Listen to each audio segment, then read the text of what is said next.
ভগবানকে ডাক, আস্তে আস্তে ভগবানকে ডাকবো, এটা কিন্তু আমরা প্রত্যেকেই চিন্তা করি।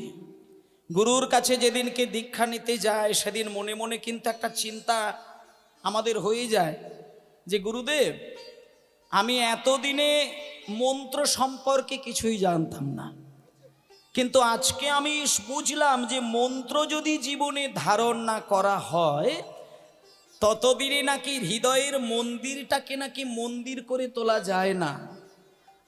এই হৃদয় হচ্ছে মন্দির।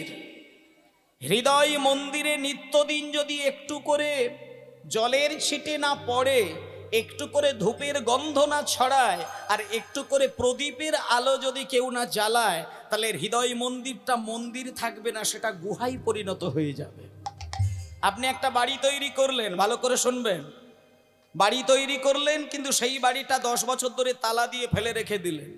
এরপরে হঠাৎ একদিন বাড়িটাকে এসে ঝাঁটঝোট দিয়ে আপনি সেই বাড়িতে রাত কাটাতে চেষ্টা করবেন, আপনার সারা রাত্রিতেও ঘুম আসবে না। এটা খেয়াল করে দেখবেন। 5 বছর ধরে বাড়ি তৈরি করবেন, চকচকে বাড়ি, কোটি টাকা দিয়ে তৈরি করবেন, কিন্তু 5 বছর আপনি বাড়িতে থাকবেন না, তালাবদ্ধ রাখবেন, একদিন এসে রাত্রির কাটাবেন, আপনার মোটেই ঘুম আসবে না। কেন জানেন?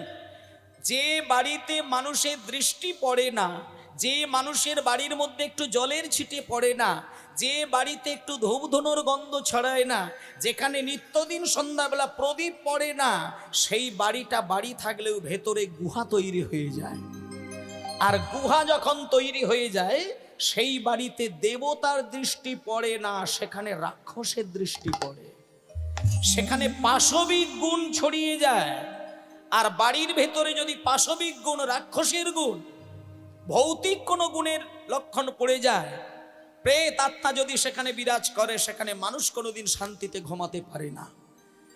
ঠিক যেমন বাড়িতে মানুষ না থাকলে, ধূপধুনো না পড়লে গুহা তৈরি হয়ে যায়, তেমনি জন্মের পর থেকে মৃত্যু পর্যন্ত তোমার এই হৃদয় মন্দিরের ভেতরে নিত্যদিন যদি একবার ধূপধুনো, জলের ছিটে আর প্রদীপ না জ্বলে, এই ভেতরে ভেতরে কিন্তু গুহা তৈরি হয়ে যায়। সেই জন্য প্রতিদিন 24 ঘন্টার মধ্যে একটাবার অন্তত নয়নের জল দিয়ে তোমার ভেতরটাকে পরিষ্কার করো, আর একটিবার অন্তত ভগবানের নাম রূপী সুগন্ধ ছড়িয়ে দাও, আর একটু করে ভাগবত গীতা বেদ পুরাণের জ্ঞান রূপী প্রদীপটা ভেতরে জ্বালিয়ে দাও। জ্ঞানের প্রদীপ জ্বলবে, নামের সুগন্ধ ছড়াবে, আর প্রেমের বর্ষণ হয়ে দুবিন্দু জলের হৃদয় মন্দির ধুইয়ে দেবে। সেইখানে অনায়াসেই দেখবে গোবিন্দের চরণ পদ্মকে দর্শন করা যাবে। কিন্তু এটা আমরা পারি না। তার কারণ কি জানেন? আমরা পারি না, তার কারণটা হলো এটাই, বিষয় পঞ্চক আর ভূতগণ সবই তোর পারে, কেহ নয় আপন। হরি হরি পঞ্চক আর ভূতগণ সবই তোর পার, কেউ নয় আপন। বিষয় পঞ্চক আর ভূতগণ সবই তোর পারে, কেহ নয় আপন। বিষয় পঞ্চক আর ভূতগণ সবই তোর পার, কেউ নয় আপন। একটা জিনিস বোঝাতে চাইছে, একটা ছেলে চাকরির সূত্রে যদি গ্রাম ছেড়ে শহরে যায়, এমন অনেক মায়ের সন্তান আছে না, ছেলেকে লেখাপড়া শেখানোর জন্য কষ্ট সহ্য করে ছেলেকে আমেরিকায় পাঠাতে হয়। দেখা যাবে ওই ছেলেটাই হয়তো তার পরিবারের একটাই ছেলে, না মেয়ে আছে আর অন্য কোনো ছেলে আছে, এক ছেলের মা বাবা, কিন্তু চাকরি সূত্রে ছেলেকে বাধ্য মা বাবা বিদেশে যাওয়ার অনুমতি দিয়ে দেয়। কিন্তু মায়েরা, এই যে ছেলে বিদেশে চলে গেল আর মা বাবা দেশের বাড়িতে ছেলের জন্য গুমড়ে গুমড়ে কাঁদলো, আশা করছে ছেলেটা বছরে একবার আসবে, 6 মাস ছাড়া আসবে, কি 2 বছর ছাড়া আসবে, কি 5 বছর ছাড়া আসবে। আর ছেলে যদি নাও আসতে পারে 2 বছর ছাড়া, অন্তত ব্যাংকে যদি কিছু টাকা ছেলেটা পাঠিয়ে দেয়, অন্তত মা বাবা দেশের বাড়িতে অন্তত খেয়ে মেখে তো দিনটা কাটাবে।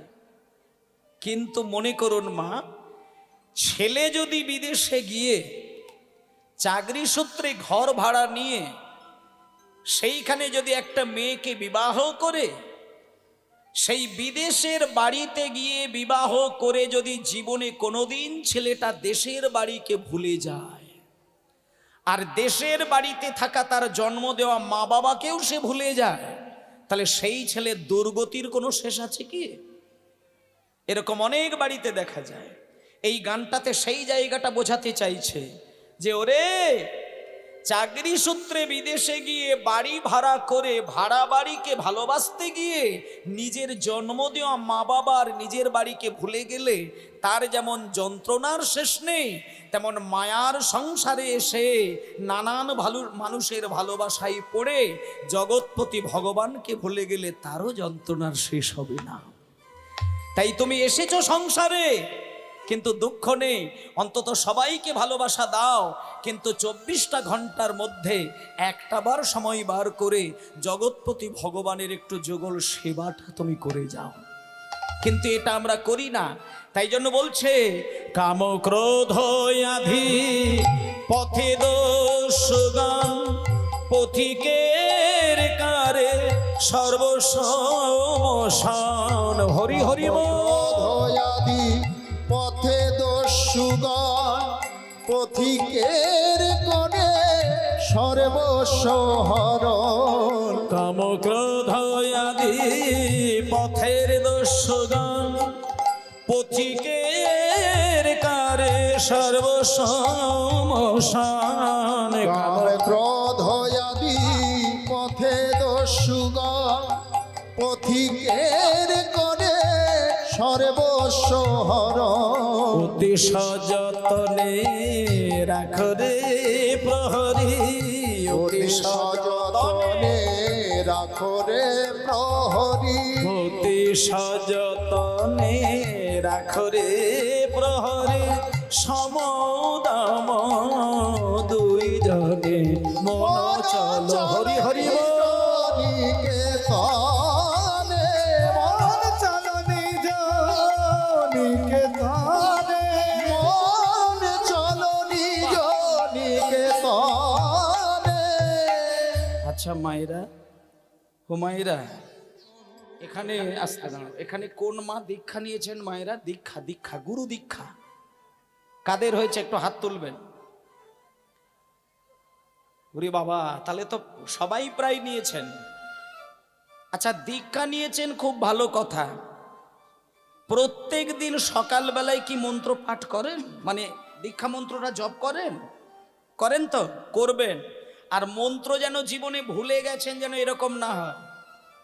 গুরু মন্ত্র যদি না নিয়ে থাকেন তাহলে বোধহয় আপনি রেহাই পেয়ে গেলেন। আর যদি মন্ত্র নিয়েছেন অথচ ভুলে গেছেন, তাহলে আপনি শুধু নয়, আপনার পরিবারের প্রত্যেকটা মানুষ কিন্তু পাপের জালে কিন্তু জড়াবে। আপনি ঋণ করবেন আর সেই ঋণ রেখে দিয়ে মারা যাবেন, ঋণের বোঝার দায়িত্বটা কিন্তু আপনার সন্তানের ওপরেও পড়বে। প্রয়োজন হলে সেই ঋণের কিঞ্চিত বোঝা নাতি নাতনির ওপরেও পড়তে পারে। তাই ঋণ করে গেলে ঋণের বোঝা শোধ না করলে যেমন সন্তানের মাথাতেও পড়তে পারে, তেমনি বিষয় সম্পত্তিতে জর্জরিত হয়ে যদি কোনো নাম অপরাধ করে থাকেন, সেবা অপরাধ করে থাকেন, সেই সেবা অপরাধের যে পাহাড় কিঞ্চিত আপনার সংসারের পরিবারের সকলের উপরে পড়তে পারে। তাই কোনোদিন নাম নিয়ে, মন্ত্র নিয়ে, সেবা নিয়ে কোনোদিন 2 নম্বরই চিন্তা করবেন না। যারা এখানে মন্ত্র ভুলে গেছেন তাদেরকে আমি বলতে চাই না কারা কারা মন্ত্র ভুলে গেছেন, কিন্তু যদি ভুলে যান তাহলে অন্তত ইতিমধ্যে গুরুর কাছে গিয়ে আপনি ক্ষমা চেয়ে নেন যে গুরুদেব, আমি আবেগে পড়ে দীক্ষা নিয়েছিলাম, কিন্তু দীক্ষা মন্ত্রটা মানব জীবনে যে এতটা গুরুত্বপূর্ণ উপাদান সেটা আমি জানতাম না। তাই জন্য আমি বুঝেছি, আপনি দয়া করে আমাকে আবার পুনরায় মন্ত্র দান করুন। আর গুরু যদি না বেঁচে থাকে তাহলে ওই গুরুর মন্ত্র পরম্পরায় যিনি আপনাদের গুরুদেবের দীক্ষা দিচ্ছেন, তাহলে ওনার কাছে গিয়ে মন্ত্রটি আবার আপনি সংস্কার করে নেবেন। এগুলো আমরা করি না। তাহলে যারা মন্ত্র নিয়েছেন তারা মন্ত্রটি অবশ্যই পাঠ করবেন, মানে জপ করবেন। ভুলে গেলে গুরুর কাছ থেকে আবার সংস্কার করবেন। তথাপিও এগুলো আমরা পালন করতে পারি না, তার কারণ 5 রকমের কাঁটা আমাদের এই বিষয়টাকে ধ্বংস করে দিচ্ছে। 5টা কাঁটা আমাদের জীবনে কি দেখে নিন। জাতি, বিদ্যা, মহত্ব, রূপ আর যৌবন, এই পাঁচটা কাঁটা আমাদের কিন্তু হৃদয়টাকে বিদীর্ণ করে দিয়েছেন। জাতির অহংকার, বিদ্যার অহংকার, মহত্বের অহংকার, রূপের অহংকার, যৌবনের অহংকার। ওই জন্য গানের মধ্যে বলছে, বিষয় পঞ্চক আর ভূতগণ সবই তোর পর, কেহ নয় আপন। বিষয় পঞ্চক আর ভূতগণ সবই তোর পর, কেহ নয় আপন। বিষয়পঞ্চক আর ভূতগণ কেহ নয় আপন, কেহ নয় আপন। আর বিষয় পঞ্চক আর ভূত